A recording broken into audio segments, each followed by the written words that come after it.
Être asthmatique est une chose, être asthmatique et allergique en est une autre. C'est pourquoi l'ABIR, Association bourguignonne des insuffisants respiratoires, a décidé d'apporter des réponses à ces patients. Nous constatons que depuis quelques années, nous n'avons pas eu trop de réponses à apporter aux patients atteints d'asthme et d'allergie. D'où cette initiative en 2011, à l'occasion de notre Assemblée générale, de leur proposer une information de qualité, en l'occurrence présentée par le professeur Philippe Boniot du CHU de Dijon, service de pneumologie, qui est à même de leur expliquer à la fois la maladie et les traitements.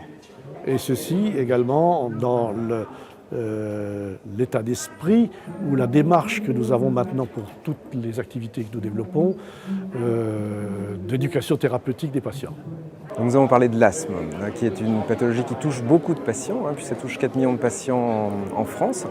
Donc là, on est une association de patients qui ont des problèmes respiratoires, qui ne sont pas que des problèmes d'asthme, bien sûr. Il y a des gens qui ont une BPCO, bronchopneumopathie chronique obstructive, d'autres qui ont des lésions de silicose, des maladies professionnelles. Et là, donc, on a ciblé sur la maladie asthmatique, qui est une maladie des bronches, uniquement des bronches, qui est une maladie qu'on peut traiter avec un traitement par corticoïdes inhalés, donc des traitements qui peuvent être assez simples, et une maladie aussi qui a la particularité, dans 70% des cas, d'être allergique.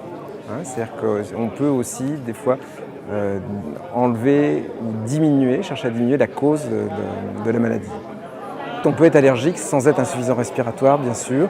Un insuffisant respiratoire, par définition, a des fonctions respiratoires limitées. Et s'il est en plus allergique, là, au moment des expositions aux allergènes, au pollen ou à un animal, s'il est allergique à un animal, là, il va être un peu plus gêné. Mais ça va gêner surtout les insuffisants respiratoires qui ont un asthme ou qui ont une maladie allergique. Un autre insuffisant respiratoire, par exemple, quelqu'un qui a un emphysème, qu'il soit professionnel ou post-tabagique, n'aura pas forcément de gêne particulière en présence d'allergènes. Gêne particulière ou non, des solutions pour les asthmatiques allergiques se sont développées ces dernières années. Alors dans le traitement de l'asthme en particulier, il y a un traitement qui est fondamental mais qui existe maintenant depuis une vingtaine, trentaine d'années, c'est les corticoïdes inhalés. C'est des sprays qu'on peut prendre donc, par voie locale et qui ont transformé la maladie asthmatique puisqu'on est passé de 2000 morts par an à 1000. Alors c'est encore énorme, mais on l'a réduit significativement.